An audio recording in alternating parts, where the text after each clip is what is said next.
Hürmetli vatandaş, bugünkü leksiyalarımızı başlayımız. Leksiyada Sadaqaca Rose, Washington'dan sözleyimiz. Bugünkü ıslahı 2023 yıl 8. ayının 1. günü, hürmetli vatandaş. Bugünkü vaziyeti sizlerge sözleydiğim bulsak, Amerika Koşmuş Ştatlarının Prezidenti Joe Biden Uluq Okyan, Tinç Okyan, yani Amerika Koşmuş Ştatları Uluq Okyan devleti dedi.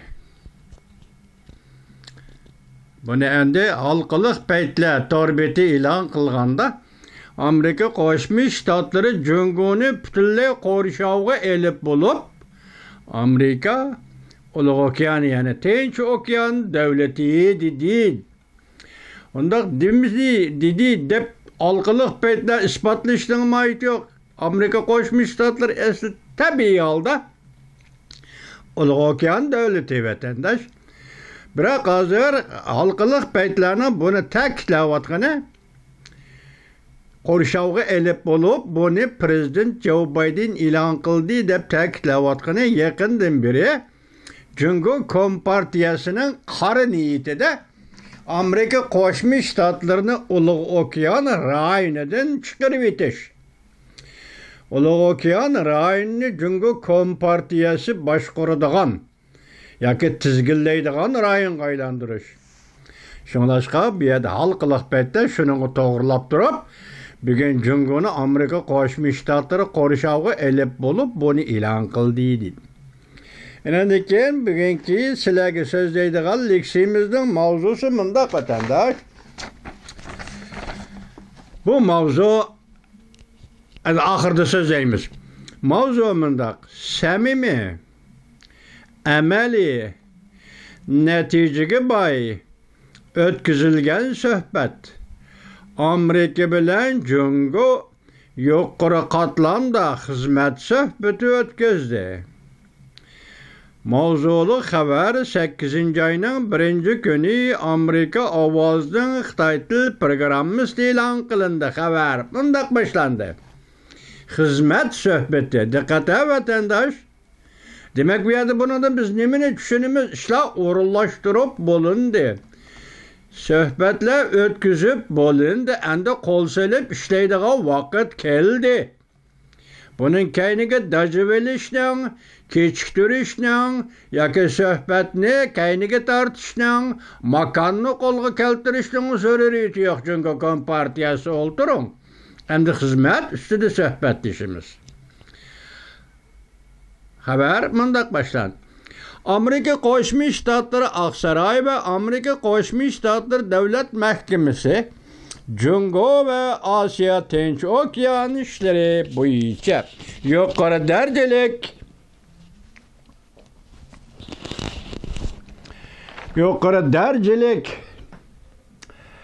amaldor bilen Cüngü diplomatiya ve Şimali Amerika işleriga mas'ul amaldorlari qo'sh taraflik suhbat o'tkazib, Cüngü'nün Ukrayna urushida o'ynagan roli. Bu bir kattama vatandaşım.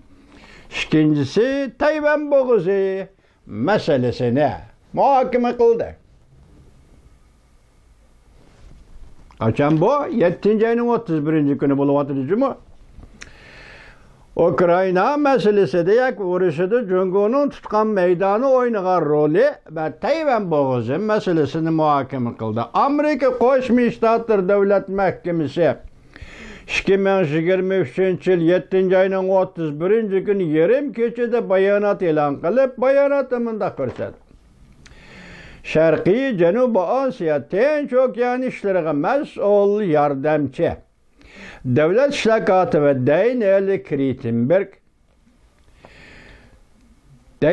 Kritenbrink ve Aqsaray Davlat Bexatarligi Komiteti Cüngü Tayvan ishlariga mas'ul yuqori darajalik amaldori Sara Biran Şu günü Washington'da Cüngü Tashqi ishlar Ministerligi Şimali Amerika Mehman Kutish Mahkemesining boshlig'i Yangtao bilen söhbet ötközdi.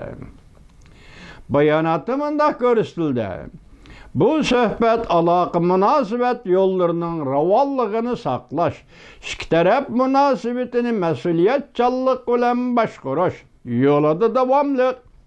Tirişçallık görüştüşünün mesuliyetçe görüştüşünün bir kısmı. Söhbet hem de yana samimi, ameli ve neticelerine bay bir halet ötküzüldü dep tasvirledi. Eğer diplomatik söz ibarla Katar'da bizim degen tok samiminin manisi bu. Önümlük degen sözün manisi bu. Ameli degen sözün manisi bu degen tok vatandaş. Şundaq mı ya? Bir halette ötküzüldü dep tasvirlendi. Amerika Vazı Radyosu Devlet Mahkemesi Turuşluq Muhbirlar Banketi Müdiri Can Rungshan Twitter'a haber yazıp mundaq görsetdi. İki taraf bir gün söhbetleşti. Çünkü Amerika taraf Washington'da bir gün söhbetleşti. Bu yıl 6. ayının 5. günü Daniel Kritenberg Beijing'de Yangtao hem de Cumhuriyet Taşkı İşler Ministerliği'nin Mao Ministeri Ma Chaoshu bilen görüşken idi. Şu kıtımkı söhbet Amerika Qo'shma Shtatları Devlet İşler Katibi Antony Blinken'in Cumhuriyet'ni 6. ayının 18. günü ziyaret kılışını ilgiri sürgen. Hem de 7. ayda Amerika Qo'shma Shtatları Maliye Ministeri Yellen Hanım'ın ve kelimat elçisi John Kerry'nin ilgiri kiyen Cumhuriyet'ni ziyaret kılışını ilgiri sürgen idi. Demek şu söhbette mesela Kritenberg Beijing'de o Yangtao bilen şu haber berdi qo'shilgan. Yangtao bilen ko'rishgan. Bu ko'rishish keyin 3 nafar Amerika amaldorining Junguni ziyorat qilishini ilgari surgan edi dedi. Xabarlarga asoslanganda Amerika Savdo ministeri Gina Raimondo 8. ayning oxirida Junguni ziyorat qildi. Lekin bu ziyorat vaqti Prezident Joe Biden hukumatining Cumhuriyet'e meblag selişini çeklaş tedbirlerini ilan kıladigan vaqtga to'g'ri keldi. Biz mushto'g'rida sizlarga so'zlaganmiz 8. ay ishida Amerika Qo'shma Shtatlarining Cumhuriyet'e qaratgan qattiq siyosati ilan qilinadi degan xabar keldi de bu xabarni men sizlarga yetkazgan mana hozir şu siyaset tedbirlerimi ilan qilindi ekan dal shu vaqt hozir Savdo ministeri Gina Raimondo Cumhuriyet'ni ziyorat qiladi ekan. Demak, ziyorat qilish paytida siyosatning e'lon qilinish paytida Savdo ministerining Cumhuriyet'ni ziyorat qilishi bu yerdagi pozitsiyadan ayta qattiq yoki prinsipli Amerikaning prinsipli ish qilayotganligini ko'rsatib vatandaşı.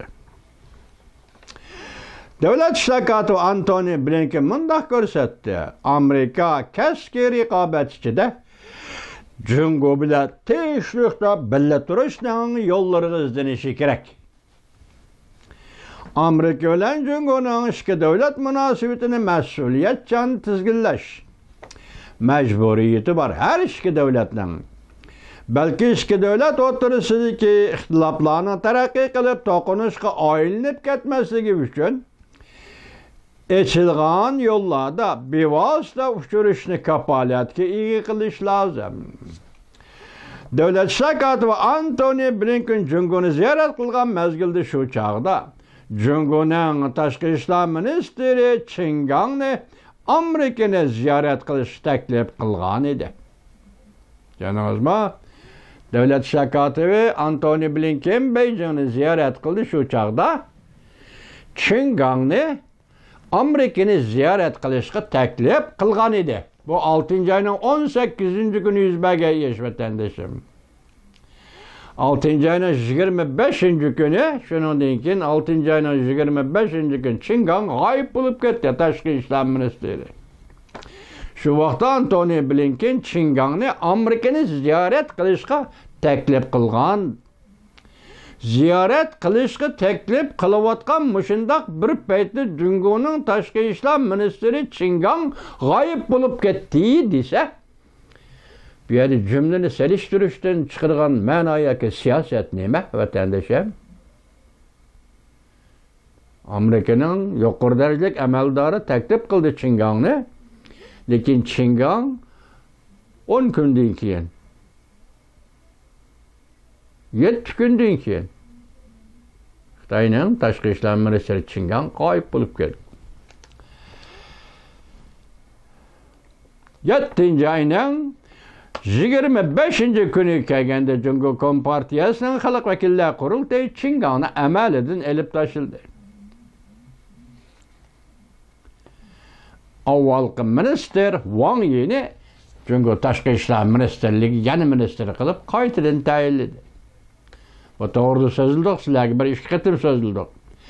Amerika Qo'shma Shtatlari Davlat Mahkamasi bayonotchisi Edinti Miller 7-oyning 31-kuni bayonotda mundaq ko'rsatdi. Muvofiq bir vaqtda Jungoning tashqi ishlar ministri Wang Yini Amerikani ziyorat qilishga taklif qilamiz.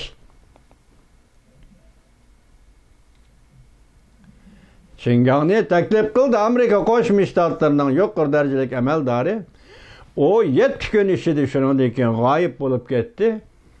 Endilikda hozir Amerika Qo'shma Shtatlari Davlat Mahkamasining bayonotchisi Miller muvofiq vaqtda Wang Yini Washingtonni ziyorat qilishga taklif qilamiz deb ko'rsatdi.